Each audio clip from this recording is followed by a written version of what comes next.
കരിപ്പൂർ അന്താരാഷ്ട്ര വിമാനത്താവളത്തിലെ വാഹന പാർക്കിംഗ് ഫീസിൽ യാത്രക്കാർക്ക് ആശ്വാസകരമായ ഇളവുകൾ വരുത്തി നിരക്ക് പരിഷ്കരിച്ചു.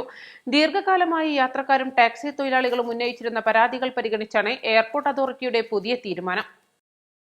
യാത്രക്കാരെ കൊണ്ടുപോകാൻ വരുന്ന ടാക്സി വാഹനങ്ങൾക്ക് മുൻപ് നൽകേണ്ടിയിരുന്ന 283 രൂപ എന്ന വലിയ തുക 100 രൂപയായി കുറച്ചു. വിമാനത്താവളത്തിൽ പ്രവേശിച്ച് 13 മിനിറ്റിനകം പുറത്തിറങ്ങിയില്ലെങ്കിൽ പാർക്കിംഗ് ഫീസ് നൽകണമെന്ന കടുത്ത വ്യവസ്ഥ പിൻവലിച്ചതാണ് ഏറ്റവും വലിയ ആശ്വാസം.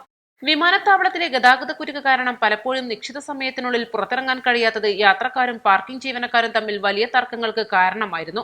പുതിയ ഉത്തരവനുസരിച്ച് ഇത്തരത്തിൽ ഫീസ് ഈടാക്കില്ല.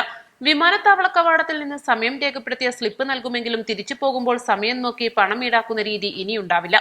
എന്നാൽ ഈ സ്ലിപ്പ് യാത്രക്കാർ കൈവശം കരുതണം. യാത്രക്കാരെ ഇറക്കാൻ വരുന്ന ടാക്സി വാഹനങ്ങൾ തുക നൽകേണ്ടതില്ലെന്നും യാത്രക്കാരുമായി എത്തുമ്പോൾ യാത്രാരേഖകൾ കാണിച്ചാൽ മതിയെന്നും അധികൃതർ. അതേസമയം ഇളവുകൾ നൽകുന്നതോടൊപ്പം തന്നെ ചില നിയന്ത്രണങ്ങളും കടുപ്പിച്ചിട്ടുണ്ട്. നിശ്ചിത പാർക്കിംഗ് ഏരിയകളിലല്ലാതെ വാഹനം നിർത്തിയിട്ടാൽ 500 രൂപ പിഴ ഈടാക്കും. മുൻപ് ഇത് 250 രൂപയായിരുന്നു. East live, Kondotty.